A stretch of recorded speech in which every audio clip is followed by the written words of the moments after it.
Welcome to Seifoksundo series. Seifoksundo Dolpa जाने सोचिरहनु भएको छ भने चाहिँ you have to watch this video. So in this video I'm going to talk about कसरी पुग्ने त. You have 3 ways. पहिलो बसमा जाने, सेकेन्ड बाई एयर जाने, अर्को आफ्नो बाइकमा जाने. हामी चाहिँ बाइकबाट गएको हो, दुईटा बाइक लिएर गएको थियौं. I would not recommend बाइकबाट जानलाई. बाटोमा दुईचोटी ट्युब फेर्यौं अनि एकचोटी टायर फेर्यौं. At the end बाइक जान नसकेर बाइकलाई छोडेर जिपमै जानु पर्यो हामी. सो बाइकमा चाहिँ नजानु. नाउ बाई एयर चाहिँ काठमाडौँबाट नेपालगञ्ज जाने अनि नेपालगञ्जबाट जुफल भन्ने एयरपोर्ट जाने. The ticket was around 9,000 Kathmandu to Nepalgunj. So both way गर्दा अलि महँगै पर्न गयो. जुफल एयरपोर्ट झरेर त्यहाँबाट दुनै जानलाई 15 मिनेट गाडीमा लाग्छ.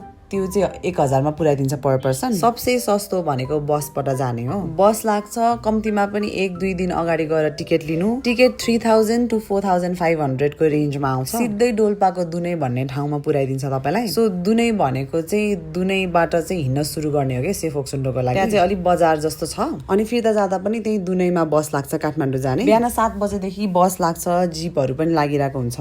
म चाहिँ बसमै जानु भनेर रेकमेन्ड गर्छु. 36 आवर्समा नन स्टप चलाएर काठमाडौँ पुर्याइदिनुहुन्छ. अब कति दिन हिँड्नु पर्छ, चढ्नलाई कति दिन लाग्छ, झर्नलाई कति दिन लाग्छ, कता कता बस्ने हो भनेर सबै अर्को भिडियोमा भन्छु.